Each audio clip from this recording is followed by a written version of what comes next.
Number 2, establish a regular sleep schedule. Go to bed at the same time every night and wake up without an alarm clock at the same time every morning, including weekends. That's 7 days a week, 365 days a year. Regularity is important for setting and stabilizing your internal sleep-wake biological clock. Within 6 weeks, the hours you spend in bed will begin to synchronize with the sleepy phase of your biological clock. And conversely, the hours you spend out of bed will correspond to the time when you feel most alert and refreshed. Keeping a regular schedule will make you feel significantly more alert than sleeping for the same amount of time, but as differing hours across the weekend. Within a few weeks, such regularity will actually reduce the total sleep time required for full daytime alertness. British sleep researchers and a team at Harvard Medical School found that if you alter your sleep schedule by even a few hours, your mood deteriorates. Shift workers may experience more anxiety and depression, probably because they are out of sync with their biological clocks. Avoiding Sunday night insomnia. Many people try to catch up on lost weekday sleep by sleeping in on the weekends. If you sleep late on Sunday, you won't be very tired at your regular bedtime that night. You'll finally fall asleep well after midnight. Within a few hours, your alarm clock will jerk you back into consciousness, and you'll crawl to work with the Monday morning blues. Your body will still be sleepy when it's time to be refreshed and alert. You've given yourself jet lag without the pleasure of leaving home. We'll discuss jet lag in detail in Chapter 11, Reducing Travel Fatigue. The brain does not have a different biological clock for weekdays and weekends. Changing your bedtime and or rising time on the weekends will disturb your sleep rhythms. If you do stay up late on a given night, get up at your usual time the next morning. To make up for the lost sleep, you might consider a nap. The important point is not to disturb your sleep-wake rhythms any more than necessary. It will only lead to insomnia. Is there a correct time to sleep? In 1757, Benjamin Franklin gave us the epigram, "Early to bed, early to rise, makes a man healthy, wealthy, and wise." It would be more accurate to say consistently to bed and consistently to rise. As long as you fulfill your sleep requirement without interruption, it doesn't really matter what time you go to bed or get up, but most of us have to get to work on a daytime schedule. Late morning arrivals at the office aren't exactly appreciated, even if you're more fully rested and alert when you get there. Grandmother psychology tells us that sleep before midnight is best, and that 1 hour of sleep before midnight is equal to 2 hours of sleep after midnight. Again, it ain't necessarily so. While the first few hours of sleep are most restful in terms of deep delta sleep and the secretion of the growth hormone, it doesn't matter what the time on the clock is when such sleep occurs. Duration of sleep and regularity are what count. One more point. You don't wake up bright-eyed and bushy-tailed. You gradually become more and more alert, reaching a high point in the late morning and again in the early evening. So if you have to be at your very best first thing in the morning every day, you'd better plan on getting up a little earlier, having already enjoyed a sleep of optimal length. Early morning newscasters and talk show hosts must get to bed around 9 p.m. and wake up at 5 a.m. for an 8 a.m. broadcast if they want to be close to optimally alert. Should they maintain that sleep-wake schedule on the weekends when they're not working? You bet. If they stay up Friday and Saturday nights to socialize and sleep in on Sunday and Saturday mornings, they'll have Sunday night insomnia for sure. It's a hard life, but regularity is essential to success. Number 3, get continuous sleep. For sleep to be rejuvenating, you should get your required amount of sleep in one continuous block. Disrupted nocturnal sleep is not restorative and will cause you to be drowsy during the day. 6 hours of good solid sleep is often more restorative than 8 hours of poor, fragmented sleep. Sometimes sleep intrusions are difficult to avoid. Parents of newborns and males with prostate problems are all too familiar with the devastating daytime consequences of disturbed nocturnal sleep. Limiting your time in bed to what you need and no longer will deepen sleep. Don't allow yourself to doze on and off for many hours. Many elderly people have medical conditions that make it difficult to enter or maintain deep sleep. As light sleepers, they wake up frequently during the night. The resulting sleep deprivation causes them to doze off during the day, which in turn makes it difficult to fall asleep at night. This vicious cycle destroys the normal sleep-wake schedule and induces insomnia. Keeping a regular bedtime schedule and avoiding long naps during the day will help everyone, young and old, have deeper and longer nocturnal sleep. Number 4, make up for lost sleep. Because of our hectic 24-hour society, it is likely that your sleep bank account will be in debt from time to time. Work deadlines, long trips, family obligations, and social events can lead to long days and short nights. An occasional late night won't do much damage to your alertness. But remember, reducing sleep by 1 hour for 7 nights has the same effect as staying awake for 24 consecutive hours once a week. Pay back your sleep debt in a timely fashion. Make up for any lost sleep as soon as possible. Pulling all-nighters to cram for exams is the student's desperate solution to poor scheduling and study habits. As noted in Chapter 3 and 4, the lack of sleep negates the chance for long-term retention of lessons learned, leaves students severely sleep-deprived, and lowers their immunity to infection. If you hear a lot of coughing and sneezing in a classroom, it's a good bet that exam time has been close at hand. Always get a good night's sleep before any exam or other measure of your ability. According to the sleep expert Dr. William Dement, if you are in desperate need of more preparation time, consider 4 hours of sleep the absolute minimum, which is well below the optimal amount.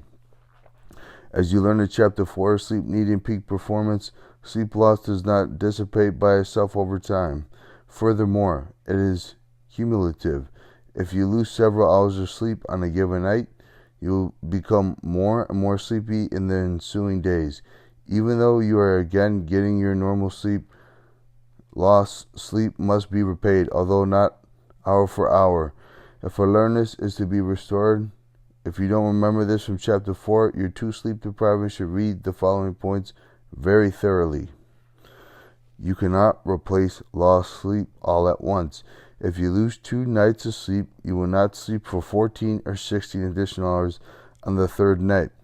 You may have significantly more slow-wave sleep for the next several nights, but you're likely to increase your total sleep time only by 2 to 4 hours. This is because your sleep-wake cycle depends on your sleep need and on your long-established internal timing mechanism, your biological clock, which is programmed to wake you up at a certain hour. When you sleep longer to catch up, try to do so by going to bed earlier than usual.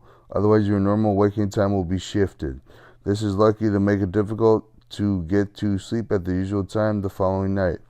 You cannot make up for large sleep losses during the week by sleeping in on weekends any more than you can make up for lack of regular exercise and overeating during the week by working out and dieting only on the weekends. Sometimes a nap during the day will help you pay back your sleep debt. However, if you nap too long or if you don't nap every day, you might interrupt your regular sleep-wake schedule and find that you do not sleep well that night. The important rule is to return to your regular sleep schedule as soon as possible. It might take as long as 4 to 6 weeks to repay years of indebtedness, but the resulting alertness, mental and physical functioning, and enjoyment of life will be more than worth the discipline. The nice thing is that the cure for sleep loss and the resulting sleepiness is painless and pleasurable. If you want to be wide awake, creative, and dynamic all day long, all you have to do is get more sleep. Now that you know that the basic golden rules of sleep, it's time to explore various sleep strategies that will guarantee a better tomorrow. If you're not too tired, read on. Otherwise, turn off the lights and go to sleep come back tomorrow. A digression. Early birds and night owls. Early to bed, early to rise. This maxim epitomizes the age-old attitude that morning people really are superior, at least a little healthier, wealthier, and wiser than evening people. We now know that it doesn't matter when you sleep as long as it's restorative length.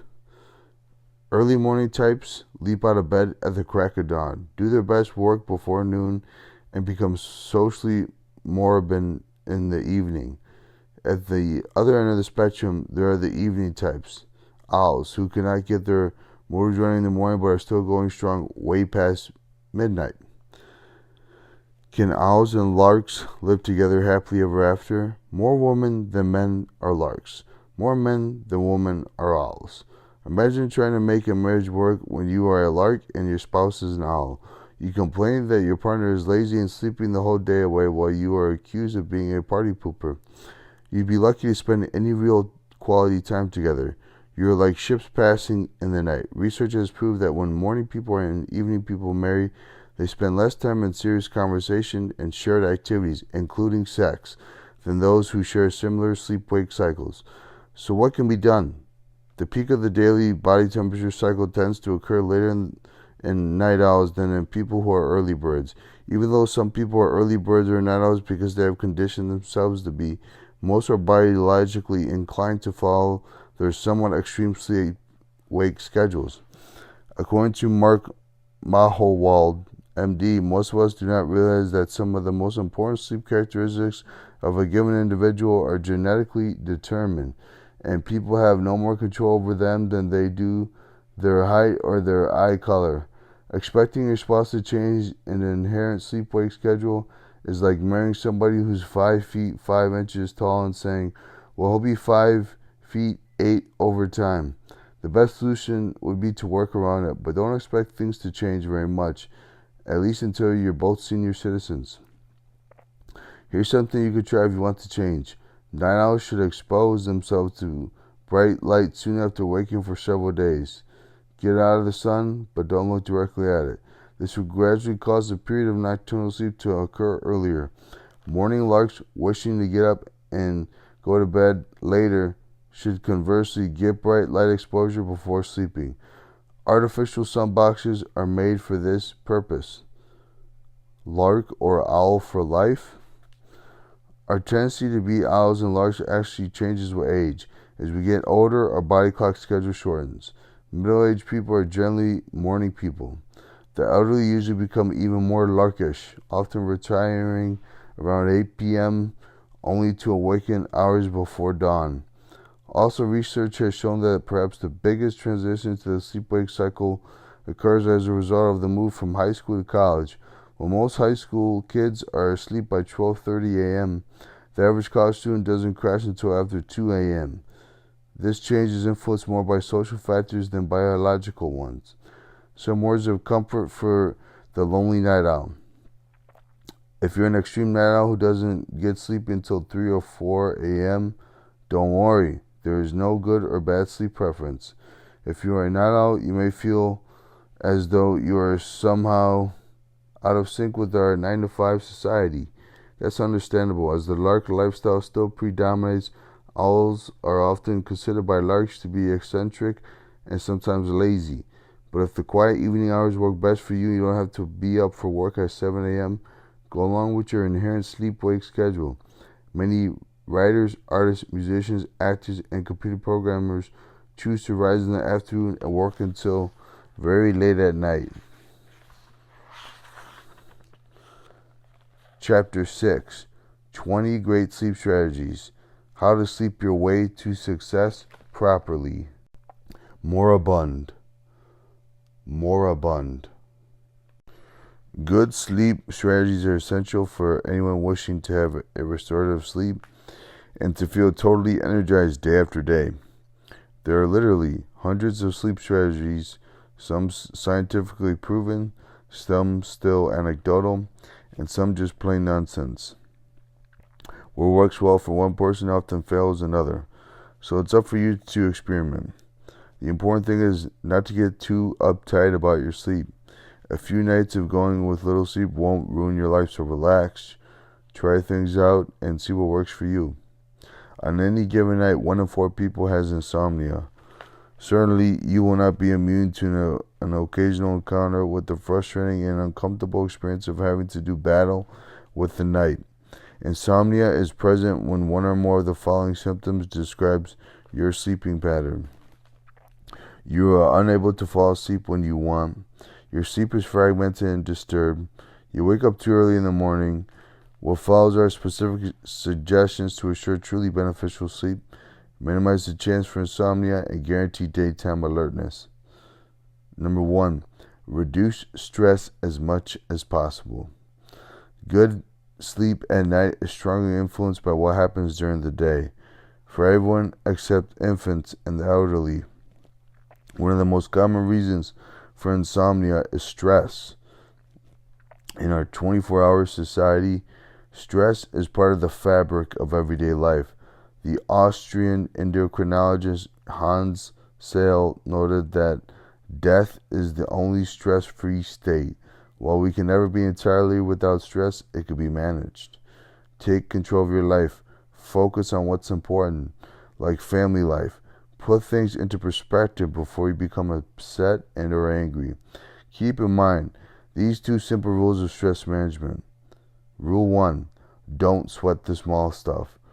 Rule 2, remember, it's all small stuff. According to the cardiologist Dr. Herbert Benson of the Harvard Medical School, meditative relaxation once or twice a day can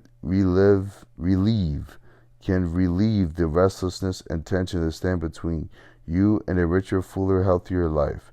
Stress, anxiety, and fatigue are all relieved by what he terms the relaxation response, which you can try right now. Here's the essence.